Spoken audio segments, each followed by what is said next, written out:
As part of the PlayStation Days of Play, finally picked up Tiny Tina's Wonderlands. It's a game that I've been really interested in for a long time, and it went on sale, and I said, no better time than now to finally pull the trigger. So I got it. I have played, I don't know, I'd say about 10 to 15 hours at this point, just working my way through the main quest along with the just so much side content. It's crazy how much is in this game. So I feel like it's a good time to take a step back and do a review video for you guys and give you guys my thoughts on everything Tiny Tina. Now, this game is all basically a tabletop game known as Bunkers and Badasses, run by Tiny Tina, and you show up. She is going to be the dungeon master. You show up as the newbie, and you have a group of other players who are sitting there next to you, kind of providing the over narration. They're your advisors, and they're setting you up to kind of build this fantasy world for you in which you are going to create a character and go off into a essentially Borderlands plus fantasy type experience. And by fantasy, I'm talking, magical spells, a lot of medieval type of environments and enemies, and that includes things like castles and dragons and fire-breathing goblins and stuff like that. And it's really, really cool because I remember when the trailer came out for this game some time ago, and I was like, wow, it's basically Borderlands with magic spells and swords. Like, how cool is that? And I think they get most of it right. I mean, I'm not going to say it's a perfect game. There's some things that I have noticed that I'm like, I wish they could do better. And I'll talk a little bit about that later in the misses section of this video. But I want to just stick to just by saying that, this is a cool game, but do not make any mistake. It is a Borderlands game. It is 100% Borderlands through and through. And if you are not a fan of Borderlands, I don't see you being a fan of this game. Yes, it's a different environment. Yes, there are some different gameplay mechanics, but the humor, the tone, the graphics, the gameplay loop, all 100% Borderlands. Now, I love Borderlands, so obviously for me this made logical sense. You may not feel that way. When you start the game, you are basically asked to select amongst a list of various classes. I went with a class called the Spell Shot. Because I knew this game had a strong emphasis on magic, I figured, okay, let's go ahead and really invest significantly. The one thing that the Spell Shot does, which is really nice, is the Spell Shot gets 2 spells very quickly on. So you could see at the bottom right of my screen, I have 2 different spells that allow me to cast. One of them is your kind of default spell, which turns enemies into sheep. That is a Spell Shot specific ability. I didn't find it that interesting, so I switched out for these spells you currently see now. And there are, I want to say there are 8 or maybe 10 different spells in the game, but all of them have different attributes. They are cast in different ways, and what they tried to do is take the gun mechanic from Borderlands and wrap it into a spell thing. So it might be a channeled cast, or it might be an area of effect, or it might be a self-cast, maybe like a instant type cast. There's each manufacturer, quote unquote, of the spells all has their own unique variant on it. So even though there's a smaller number of spells, they all do different things. And a lot of them have a crazy amount of modifiers as well. So every spell will be very different from one another, and that's just kind of, the randomness of this game. I mean, remember, this game is driven on just gazillions of loot. Isn't that what they used? I think they used the word gazillions when they were doing Borderlands 3. When you think of all the possible combinations of loot you could get, the way that your guns work is the same way as your spells work. There's no 2 that are ever probably going to be alike. So it's good because you get a lot of randomness. And if spells isn't your thing, I mean, this game does work just on your traditional Borderlands with your basic melee and gunplay. Spells are, I don't think, required at all. I think they add a fun dynamic to it. You could totally ignore the spell casting altogether and just play with your guns, but I think some of the spells definitely do mix up gameplay. And because of the new systems put in place in this game, particularly with enemy types in terms of shields and weaknesses and strengths and everything. Having different spells that do different things other than your gun, it's actually a really good thing, because what it's going to allow you to do is, you know, find immunities in enemies and destroy them faster than you would by just shooting them in the face. But if shooting things in the face is your go-to, then that's fine as well. So that's kind of the core gameplay that you're familiar with. What you're seeing here, very different. This is the overworld, where you're going to find basically access points to other areas of the map. You're going to find collectibles. Here are random enemy encounters through here. There's different quests that allow you to progress to different parts of this map. And you're going to meet some really crazy people here, just like you do everywhere else, that are going to ask you to do a variety of things to progress your way through the story. Now, there is a main quest that you need to do, but if you are like me and you really want to kind of just enjoy everything this game has to offer, then you're probably going to take advantage of some of the great side quests. And there's some really long side quests. Yes, you can get lost in just doing the random enemy encounters by walking around the overworld, and an enemy will fight you and you'll just instantly go into like basically a procedurally generated combat zone. If you want to do that all day to slowly level up, you absolutely can. If you want to take some of the more aggressive quests on, there is a hub world where you can get some quests there, but you'll also meet tons of people just scattered throughout the game board that will give you different things to do as well. And they're all a lot of fun because they're all so distinctly Borderlands crazy.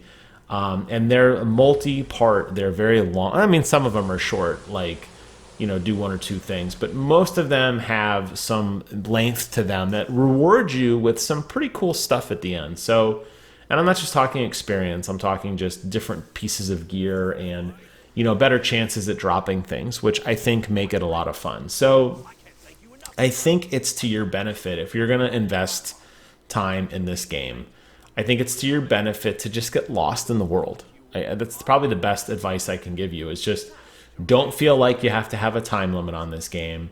Put it in, just enjoy the ride for what it is. And if you see something off in the horizon that looks interesting, go check it out. There's probably a cool chest or an enemy or something. I'm not going to say the exploration is as enriching and as vibrant as, say, Elden Ring was, but I feel like for the most part in this game, I have been rewarded well for doing side things. And I haven't really struggled too much. I mean, you saw me get knocked there. I'm not going to say I've never died. But for the most part, I seem to hold my own in combat situations. And it's always fun to find that next crazy piece of gear or that next magic spell combination that totally changes the way you think about playing this game. I went from a very heavy melee build early on when I found a really cool sword that reduced my cooldown timers on my spells, to a sniper rifle. Now I've been rocking lately a shotgun with a kind of energy beam that shoots like this arc in a long horizontal spread in front of me. And I've had good success with that. So you'll always find something new. Your build will constantly change based on the gear. And I think that's the best way this game can be played, because you want to have fun and explore, and you want to be able to constantly get new things. You don't want a game like this to get too samey, because I think it's going to get worn out quickly. So I think the loop that we have established already for years of what Borderlands is still works here. So I think that's really, really good, and I enjoy that. But it's not all roses either. There are a few things that I want to touch on that are a little frustrating, that I kind of was hoping they would have taken a little bit more chance on and changed things ever so slightly. So one of the first things is the melee system. You know, this game has an increased emphasis on getting medieval weaponry. So think, you know, broadswords and axes and things that, you know, massive weapons that should be used, you know, in melee combat. Unfortunately, the melee system here just doesn't feel rewarding. This game really doesn't want you to use melee unless you absolutely have to. Now, there is a class that you can select, the Berserker, which does basically really enhance melee by allowing you to go into kind of this third-person Whirlwind of Doom build. But short of that particular build and that particular class, melee is definitely an afterthought here, and it's frustrating because the guns do so many cool things, and you've seen a lot of the combinations. A gun that you reload, and instead of actually reloading, you throw it and it turns into a grenade, or a gun that doubles as a sniper rifle and a rocket launcher, or, you know, name it, right? While you do have some of those interesting perks with melee, I've yet to find a melee weapon that really hits an enemy hard or really does some kind of crazy damage modifier that I couldn't get with a gun as they're shooting at me. And I think that the way this game was kind of built, it really seemed like melee would be much more of a viable combat option. Here it's kind of a last ditch. It's like, okay, you know, that Halo, you know, you got that guns, grenades, melee kind of triangle. Here I think it's really just more guns and grenades, maybe magic spells. Melee is not really much of a thought in this game at all. And it's sad because, like I said early on, I found a really cool weapon that I was like, oh wow, this, you know, I'm going to be able to get very aggressive. My magic cooldown is going to be very, very low if I start using my melee early on. And, you know, that was a cool build for me, but it was very short-lived. I very quickly found weapons that were much more powerful at range, and melee, like I said, just takes a total backseat to everything. So I think that's a little frustrating. Tiny Tina herself, definitely a fan favorite of a character, no doubt about it. However, I think she works great as an ancillary character as part of a greater narrative. Here, she is going to do a considerable amount of the narration in this game. And while that probably may sound like a bad thing or, you know, a good thing, let me tell you, it does kind of wear you out after a while. Her humor is extremely over the top. She is really, really out there. And at times, it's just too much. There are times I just want to kind of go off on a side area and kill baddies and loot chests and have fun and explore and see parts of the world without constantly getting a Tiny Tina disposition on something nonsensical in the background. And unfortunately, they really lean into it. Now, in their defense, the name of the game is called Tiny Tina's Wonderlands, so it wasn't like they pulled a bait and switch on me. I knew it was coming, and I was prepared for it. But like perfect example, last night, I was playing for about 2 hours, and I wanted to play more, and I was like, I just got to take a break. This is just too much Tiny Tina, so I had to kind of put a backseat to the game and turn it off. When I probably would have played more had she not been so vocal, so keep that in mind as well. And then lastly, one of the other things that frustrates me about this game is they've taken this very odd route with these kind of loot die that you'll find scattered throughout the world. So unlike other Borderlands games where enemies have a kind of a set loot table where you could say, okay, if I want to get this piece of gear, this enemy has a 2 or 3% chance of farming it, whatever. I'll just keep fighting this enemy over and over. Here, they have added this kind of lucky roll die that you have. And these are hidden in each world. By collecting them, you will increase your loot table in that area.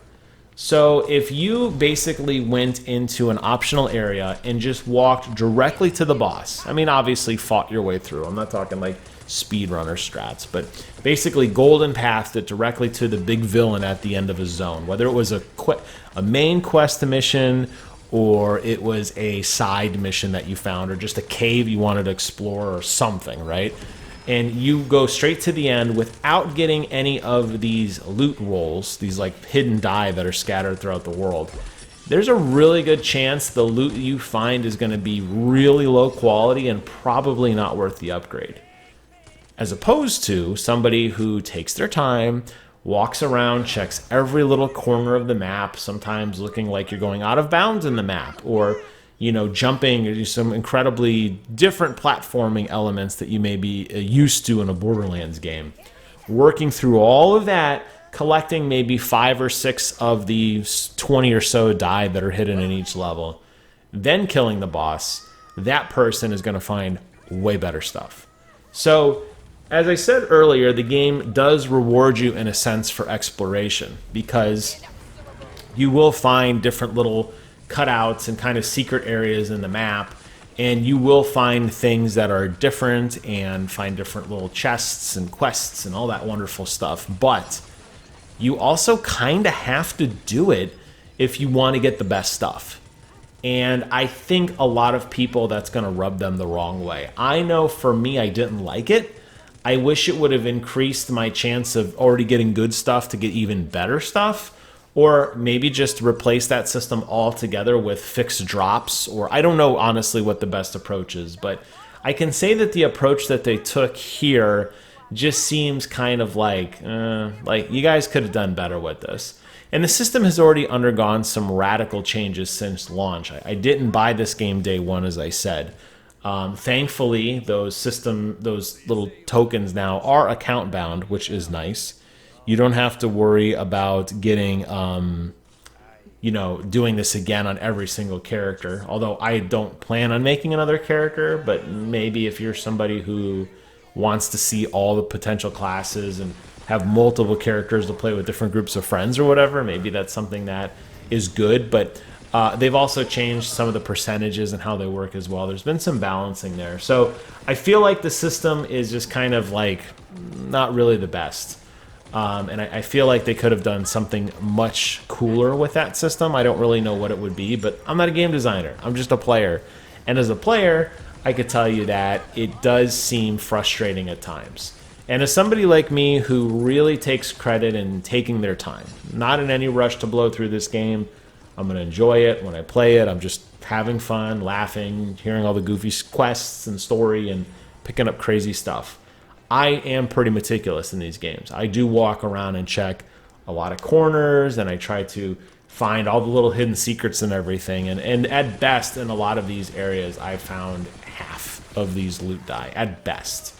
Realistically, probably even less. So that's somebody like me who's playing the way that I do. For the common casual player, yeah, you're probably going to find even less, and that may limit how some of your loot drops occur. So I haven't found it. I guess I'll say this as I kind of start to close out this video. I really haven't found a situation where I felt underpowered. I haven't felt any situations where, oh man, like I've broken the game, I don't have a strong enough gun, or I need to go back to the previous zone and grind for another hour or two to get a level or a skill or a spell or something that will make my journey easier. But I will say that I find the opposite occurs, where I get these really incredible power spikes where for a level or two I am smoking everything in a single shot. So I feel like the game has been balanced in a way that it's going to push you up but not pull you back. And I think that's a good thing, especially with that loot drop system. So that may have been part of the design. They may have thought through that and said, maybe this is a better way to approach things. So I take that as a negative, honestly, but with a grain of salt, that I think you're not going to struggle too much in finding things. And I think you're going to find that the game does offer a great balance of spells and classes and guns to give you a build that makes you happy to play the character you have, and it should never feel like a chore. And for me, in my experience so far, it's definitely not a chore. So I like that a lot. I think it's a cool game. I think it's something that you should definitely check out. If you played the other Borderlands games, you may have already, invested in this, and that's great. For people who haven't played any Borderlands games ever before, this is absolutely a great place to start. I think there's some really cool changes to some of the systems that have been implemented. I think the different environment helps quite a bit. I think the magic spell system is really, really cool, and it creates some different gameplay mechanics that you may not be used to. So I enjoy it. I'm having fun with it. It's cross-play, so don't let that be a limitation. If one of your friends is on one platform and you're on another, you will definitely find a way to play this. And I guess lastly, as I wrap up everything, it's fun. I mean, Borderlands has just always been goofy fun. I think they took a lot of that goofy fun and continued. We have goofy ragdoll physics, we have goofy quest lines, we have goofy weapons, a lot of cool environmental damage, and a lot of really cool storytelling that I think really makes this game a joy to play. So those are my thoughts on Tiny Tina's Wonderlands. I may stream it at some point. It's kind of hard to stream only because I don't really know where I'm going half the time, and my gameplay probably isn't the most interesting for everybody. But if it's something you're interested in me playing, leave a comment below and let me know your thoughts on it. That'll wrap up today's video. Thank you guys so much for watching. Take care of yourselves, and until next time, I will see you guys on the other side.